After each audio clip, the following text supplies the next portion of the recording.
Effective immediately, your position is being eliminated due to restructuring. Sign this by Friday or you get nothing. Brian Kessler slid the severance contract across his mahogany desk like he was dealing cards. I sat there, staring at the document that would end 31 years of my life at Norcross Systems, Inc., 27 days. That was all that stood between me and my full pension, and this 39-year-old CFO knew it. My name is Teresa Langford, and I am 59 years old. For over 3 decades, I have served as Director of Compliance at Norcross Systems, a logistics software company here in Denver, Colorado. I started as a junior analyst fresh out of college when the company had 12 employees and operated out of a converted warehouse. I watched it grow into a 200-person operation with offices across 3 states. I survived 4 mergers, 6 CEOs, and countless rounds of strategic realignments. Through it all, I maintained our regulatory standards, kept us out of legal trouble, and earned the respect of everyone who mattered. Everyone except Brian Kessler. He had been promoted to CFO just 8 months ago, brought in from some consulting firm to optimize operational efficiency. From day one, he made it clear he viewed compliance as a necessary evil rather than a business safeguard. During budget meetings, he would roll his eyes whenever I requested resources for regulatory updates. He questioned every expenditure, every training session, every consultant fee that kept us ahead of industry changes. "This is purely a business decision," Brian continued, adjusting his designer tie. "Nothing personal. The board needs to see immediate cost reductions, and frankly, compliance can be handled by our legal department going forward." I nodded calmly, though my heart was pounding. "I understand." "Good. I appreciate your professionalism about this." He seemed relieved that I wasn't fighting back. "The severance package is quite generous considering the circumstances. 12 weeks of pay plus your accrued vacation time. 12 weeks versus the full pension I had earned through 31 years of dedicated service." The mathematics were insulting, but I kept my expression neutral. Something felt wrong about this timing. Too convenient. Too calculated. In all my years at Norcross, I had never seen anyone terminated this close to pension eligibility. Company policy explicitly protected employees within 30 days of vesting, yet here I sat, with a termination letter dated exactly 27 days before my milestone. "I will review this carefully," I said, placing the contract in my briefcase. "Remember, Friday is the deadline. After that, the offer expires completely." As I walked out of his office, I caught my reflection in the lobby's glass doors. I looked like any other woman approaching retirement. Gray hair, neatly styled, conservative business suit, sensible shoes. What Brian didn't see was the fire burning behind my calm exterior, or the network I had built over 3 decades in this industry. I returned to my office on the 14th floor, the same corner space I had occupied for the past 8 years. The walls were lined with regulatory certificates, industry awards, and photographs spanning my career at Norcross. There was the picture from our first major software deployment in 2003, another from the company's 20th anniversary celebration, and dozens more chronicling the evolution of both the company and my role within it. My assistant, Patricia, knocked softly on the doorframe. "Teresa, I heard rumors. Is everything okay?" "I am clearing out my office," I said simply. "My position has been eliminated." Her face went pale. "But you're so close to retirement. Can they do that?" "Apparently they can." I began removing personal items from my desk drawers, each one a small piece of my professional life.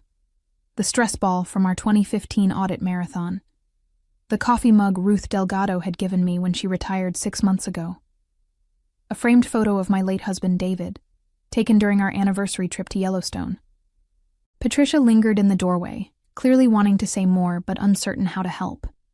She had worked with me for 4 years and understood better than most how integral I was to Norcross's operations. I handled everything from FDA compliance for our medical logistics clients to transportation regulations for our freight management systems. My departure would leave a massive knowledge gap that couldn't simply be absorbed by the legal department. "Teresa, this doesn't make sense," Patricia whispered. The Morrison audit is next month. The DOT certification renewal is due in 6 weeks. How can they possibly? They will figure it out, I interrupted gently. They always do. But even as I said it, I knew Patricia was right. Brian Kessler had no idea what my department actually did. He saw compliance as paperwork and bureaucracy, not as the complex web of relationships and expertise that kept Norcross functioning legally across multiple jurisdictions. I had spent years building connections with regulatory agencies, understanding the nuances of ever-changing requirements, and developing internal processes that made compliance seamless for our operational teams. The irony wasn't lost on me. 3 months ago, I had prevented a potential lawsuit that could have cost the company millions when I caught a software glitch that was incorrectly calculating freight classifications. 6 months before that, I had negotiated with state regulators to avoid penalties when our Jacksonville office accidentally processed shipments using outdated hazmat protocols. These weren't just administrative tasks. They were business-critical interventions that protected Norcross's reputation and bottom line. As I packed my final box, I thought about Ruth Delgado's retirement party 6 months ago. She had pulled me aside that evening and said something that seemed casual at the time, but now felt prophetic. Watch out for the young ones who think experience is expensive rather than valuable. The box containing 31 years of my professional life fit easily in the trunk of my Honda Accord. As I drove through downtown Denver toward my home in Lakewood, I couldn't shake the feeling that something deeper was happening at Norcross. Brian's termination speech had been too polished, too rehearsed. The severance contract had been prepared in advance, with specific clauses that seemed designed to prevent me from seeking legal recourse. I had seen enough corporate maneuvering over the years to recognize a setup when I encountered one. The timing was suspicious. The explanation was weak.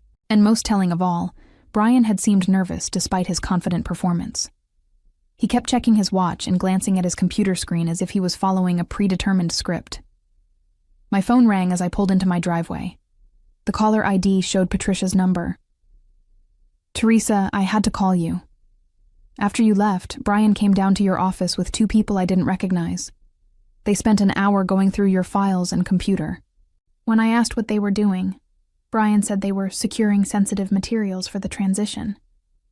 Did they take anything? They loaded everything into boxes, all your physical files, your computer, even your desk calendar. And Teresa, there's something else. I overheard Brian on a call afterward. He was talking to someone about Phase 2 and mentioned that the legal department needs to be insulated from liability. What does that mean? I sat in my car for a moment, processing this information. Patricia, I need you to be very careful about what you say and do at work. Don't ask questions about my termination, and don't discuss this conversation with anyone. Are you going to fight this? I am going to explore my options. After hanging up, I remained in my driveway for several minutes, staring at my modest 2-bedroom house. David and I had purchased it in 1995, planning to pay it off before retirement. We had succeeded, thanks to careful budgeting and my steady income at Norcross. The pension I was now being denied would have allowed me to maintain my lifestyle, travel, and maybe even spoil the grandchildren I hope to have someday. Instead, I was facing an uncertain financial future with only a minimal severance package to bridge the gap until I could find new employment. At 59, starting over in a new company would be challenging, especially in a field where younger candidates often seemed preferred, despite lacking the depth of experience I possessed. But as I finally got out of the car and walked toward my front door, I felt something unexpected. Clarity. For the first time in months, I wasn't worried about quarterly compliance reports or regulatory deadlines. I wasn't concerned about managing Brian's unrealistic expectations or justifying my department's value to people who fundamentally misunderstood its importance. I was free to focus entirely on one thing, ensuring that Brian Kessler's calculated cruelty would cost him far more than he had ever imagined. That evening, I sat at my kitchen table with the severance contract spread before me, studying every clause and provision with the same attention to detail I had applied to regulatory documents for 3 decades. The more I read, the more convinced I became that this termination was part of a larger strategy. The contract included unusually restrictive non-disclosure agreements, broad non-compete clauses, and language that would prevent me from discussing my departure with current or former Norcross employees. Most troubling was a section requiring me to acknowledge that my termination was performance-based, rather than part of a reduction in force. This was clearly false. My last performance review had been exemplary, and I had never received any disciplinary actions or warnings about my work quality. The contract was designed to protect Norcross from wrongful termination claims, while painting my departure as justified. I decided to call Ruth Delgado. Ruth had been my mentor and closest friend at Norcross for over 15 years before retiring as HR director 6 months ago. If anyone could help me understand what was happening, it would be her. Teresa, how wonderful to hear from you. How are things at the office? Ruth's voice was warm and familiar, a comforting reminder of better times at Norcross. Actually, Ruth, I was terminated today. Brian Kessler eliminated my position, 27 days before my pension vests. The silence on the other end of the line stretched for several seconds. When Ruth finally spoke, her voice had changed completely. 27 days? Teresa, that's not a coincidence, that's deliberate. What do you mean? I mean, I've seen this exact scenario before, at my previous company before I joined Norcross. It's called pension dumping, deliberately terminating employees just before they qualify for full benefits. It saved my old company millions in pension obligations until we took them to court. Ruth's revelation hit me like a physical blow. Are you saying this was planned? I'm saying the timing is too convenient to ignore. Think about it, Teresa. You're one of the most expensive employees on their books in terms of future pension liability. Your 31 years of service translates to a significant monthly payment for the rest of your life. From an actuarial standpoint, preventing your pension from vesting could save them hundreds of thousands of dollars. I felt my anger building as the implications became clear. But surely there are laws against this kind of thing. There are, but they're complex, and companies think they can get away with it if they structure the termination carefully. The fact that they're calling it a departmental consolidation rather than a layoff is part of the strategy. It makes it harder to prove age discrimination or pension manipulation. Ruth, I need to ask you something. Do you still have access to any of your old HR files from Norcross? I shouldn't, but... She paused. When I retired, I kept copies of certain documents for my own protection. Employment contracts, policy changes, executive communications, things that might be relevant if anyone ever questioned decisions I had made during my tenure.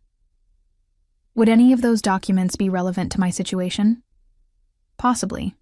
Teresa, why don't you come over tomorrow? We should go through everything together. And I think you should know, I heard rumors before I retired about changes to the pension plan that were being discussed at the executive level. I never got details, but Brian Kessler was heavily involved in those conversations. After hanging up with Ruth, I made myself a cup of tea and sat on my back porch, looking out at the mountains in the distance. For 31 years, I had given Norcross Systems my best effort, my loyalty, and a significant portion of my life. I had worked late nights and weekends, missed family gatherings for urgent compliance issues, and consistently put the company's interests ahead of my own convenience. Tomorrow, I would begin to discover just how little that loyalty had meant to them. Ruth lived in a well-maintained ranch house in Westminster, about 20 minutes from my own home. When I arrived the next morning, she greeted me at the door with coffee and a grim expression that told me she had spent the night thinking about my situation. "I've been going through my files," she said, leading me to her home office. "Teresa, what I found is worse than I initially thought." Her desk was covered with manila folders, printouts of emails, and handwritten notes. Ruth had always been meticulous about documentation, a trait that had served her well during her HR career and was about to serve me even better. "This email is from February," she said, handing me a printed message. It's from Brian Kessler to the executive team, discussing pension liability optimization. Look at this paragraph. I read aloud. Our analysis indicates that preventing certain high-tenure employees from reaching full vesting could significantly improve our quarterly projections. Legal recommends structuring any necessary workforce adjustments as performance-based terminations or departmental consolidations to minimize exposure. My hands were shaking as I continued reading. The email specifically mentioned identifying employees within 60 days of pension vesting and developing appropriate transition strategies for their positions. While it didn't mention me by name, the timing and criteria made it clear that I had been targeted months ago. Ruth, this is evidence of conspiracy. How did you get this? Executive emails were automatically copied to HR for documentation purposes. It was company policy to ensure we had records of all employment-related decisions. When I retired, I kept copies of sensitive communications that might be relevant to future legal issues. I never thought I'd need them this soon. She handed me another document, a spreadsheet showing all Norcross employees within 90 days of pension vesting. My name was highlighted in yellow, along with 3 others, James Morrison from IT, Sandra Williams from Sales, and Robert Chen from Operations. Next to each name were notes about potential restructuring opportunities. Teresa, you weren't the only target. They're planning to eliminate anyone who's about to become expensive in terms of pension obligations. I felt sick. This wasn't just about me. It was a systematic plan to cheat long-term employees out of their earned benefits. Have any of the others been terminated yet? Not yet, but according to this timeline, James Morrison is scheduled for next month, Sandra Williams in 6 weeks. They're spacing out the terminations to make them look unrelated. Ruth pulled out another folder, this one containing internal memos about the compliance department specifically. These show that Brian has been building a case against your department for months. He's been documenting every minor expense, questioning every consultant fee, and creating a paper trail to justify eliminating the position. But the department is essential. We prevent legal issues that could cost millions. That's not how Brian sees it. Look at this memo from him to the CEO. She handed me a document titled Operational Efficiency Analysis, Compliance Department. The memo argued that compliance functions could be streamlined by transferring responsibilities to the legal department, resulting in immediate cost savings of over $200,000 annually. What the memo failed to mention was that the legal department had no expertise in regulatory compliance, no relationships with regulatory agencies, and no understanding of the day-to-day operational requirements that kept Norcross in good standing with various government bodies. Ruth, they're going to face massive problems without proper compliance oversight. Probably, but that's not Brian's concern. He's focused on showing quick cost reductions to impress the board. If compliance issues arise later, he'll blame poor documentation or transitional challenges. As I studied the documents spread across Ruth's desk, I realized that my termination was just the beginning of a much larger problem at Norcross. Brian Kessler wasn't just stealing my pension. He was systematically dismantling the institutional knowledge and experience that had made the company successful for over 3 decades. Ruth made fresh coffee while I continued reviewing the documents. Each piece of evidence painted a clearer picture of Brian Kessler's strategy, but also revealed something more personal and infuriating. He had been planning my termination since the day he was hired. "Look at this," Ruth said, returning with 2 steaming mugs. She placed another email in front of me, dated from Brian's 2nd week at Norcross. He was asking about pension liabilities before he even learned how our compliance systems worked. The email was addressed to the company's benefits administrator and included detailed questions about pension vesting schedules, early retirement options, and the financial impact of employee separations on the pension fund. He had specifically requested a list of all employees approaching full vesting, their projected pension costs, and any legal precedents for employment changes affecting pension eligibility. "This proves premeditation," I said. "He wasn't eliminating my position because of budget concerns. He was looking for ways to avoid paying my pension from the moment he arrived." "There's more." Ruth opened another folder. Remember that presentation Brian gave to the board in June about right-sizing operational expenses? I attended that meeting as HR director. Here are my notes. Her handwritten notes were detailed and damning. Brian had presented a 5-year plan that included strategic workforce optimization, targeting employees with the highest benefit costs. He had used charts and graphs to show how eliminating legacy personnel could improve profit margins by up to 12% annually. When board members had raised concerns about losing experienced employees, Brian had dismissed their objections by arguing that institutional knowledge was less valuable than operational agility in a rapidly changing technology sector. He claimed that younger employees with current skills could handle traditional responsibilities more efficiently. The board approved his plan, Ruth said quietly. I voiced my concerns about age discrimination and the risk of losing critical expertise, but I was overruled. 3 weeks later, they announced my early retirement package. This revelation stunned me. Ruth, are you saying they forced you out too? Not exactly forced, but strongly encouraged. They offered me a very generous early retirement package and made it clear that my traditional approach to human resources wasn't aligned with their new vision. I was tired of fighting corporate politics, so I took the deal and left. I realized that Ruth's departure 6 months ago had been part of the same strategy that was now targeting me. By removing the experienced HR director, who might object to questionable employment practices, Brian had cleared the way for implementing his pension dumping scheme without internal resistance. Ruth, we have to stop this. Not just for me, but for James, Sandra, and Robert. And for any other employees who might be targeted in the future. I agree completely. But Teresa, we need to be smart about this. Brian has the legal department on his side, and he's been careful to document everything in ways that protect the company from obvious discrimination claims. She pulled out a legal pad and began writing. We need to build an airtight case that shows pattern and intent. The emails about pension liability optimization are good, but we need more. We need to demonstrate that your termination was pretextual, that the compliance department elimination was manufactured to justify getting rid of you specifically. How do we do that?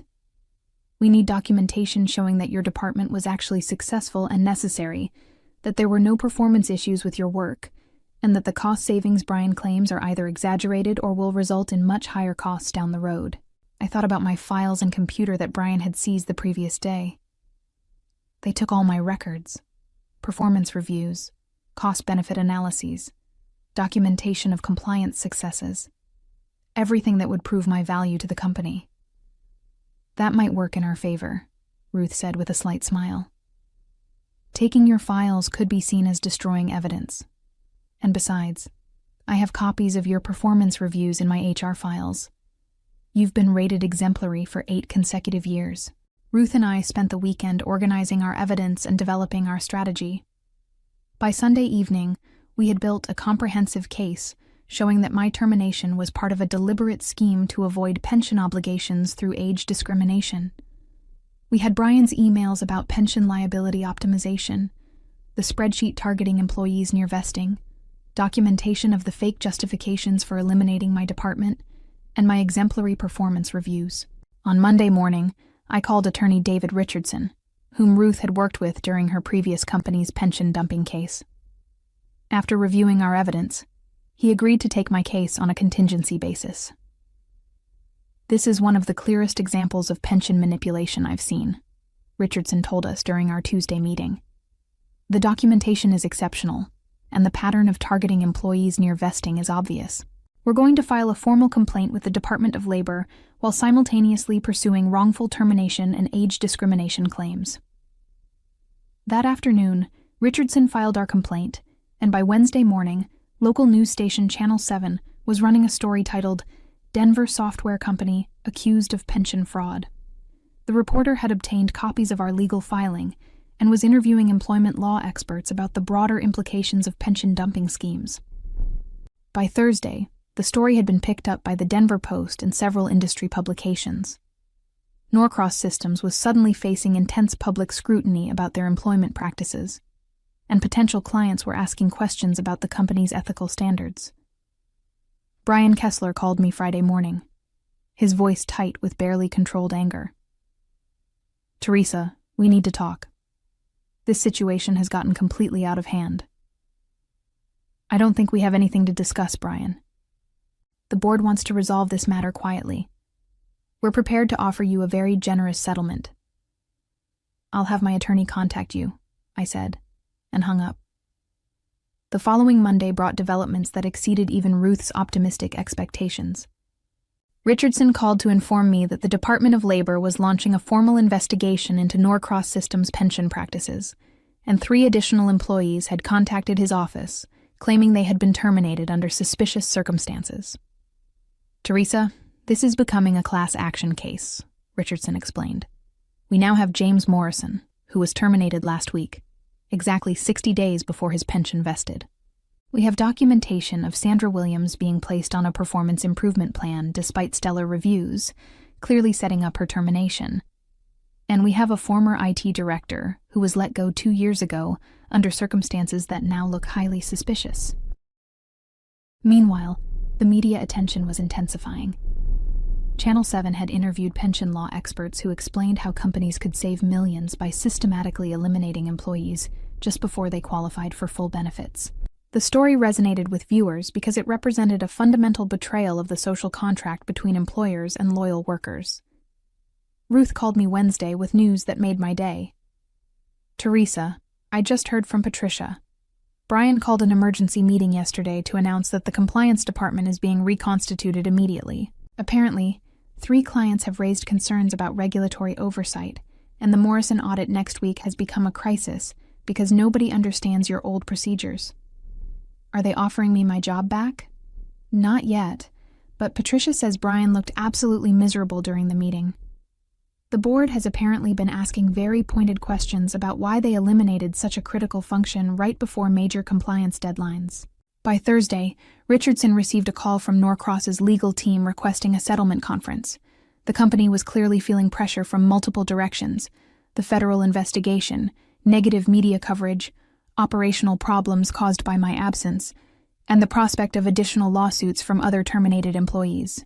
The tide was turning, and Brian Kessler was about to learn that stealing someone's pension after 31 years of service carried consequences he had never anticipated.